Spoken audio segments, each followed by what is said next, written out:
Metropolitan Arseni began by recounting the words of St. Anthony the Great that, quote, "If a good deed is preceded or followed by temptation, then know that it was truly a good deed, because the enemy, the devil, will always attempt to stop or will try to harm those who do good works," end quote.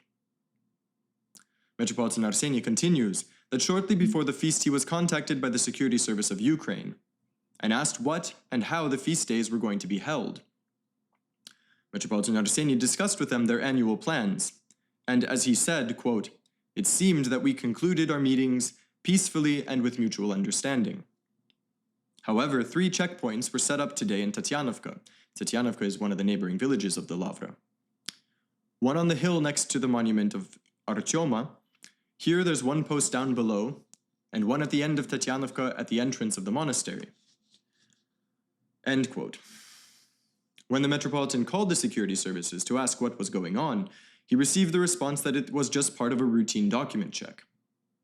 Yet, he says, not only were they checking people's documents, but they were recording pilgrims' personal and contact information and taking photos, and refusing to allow them to pass to attend services.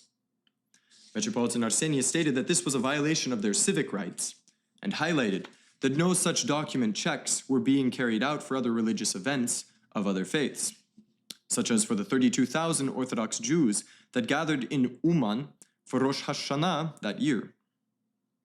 If one religious group is allowed to make pilgrimage, then other religious groups should have equal rights to make pilgrimage, end quote, Metropolitan Arsenius said.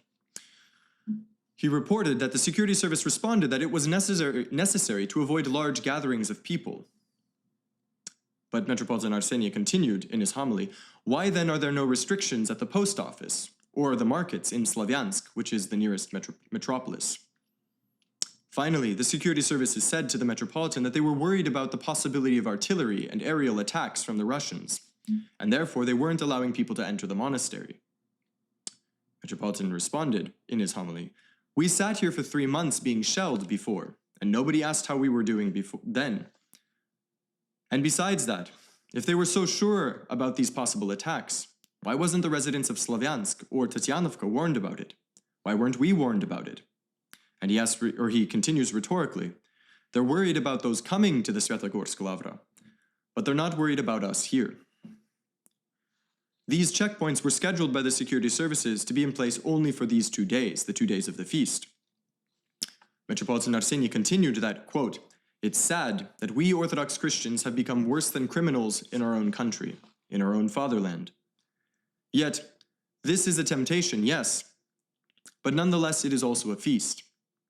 And we should not let this temptation consume our intention to pray. We came here to pray for those who were stopped from coming to the services, for those not able to be here, for our husbands and sons that are on the front lines. We came to pray for our country, for a quick end to the conflict and peace in our fatherland," end quote. It is worth noting that all this Metropolitan Arsenius said without the slightest anger or animosity.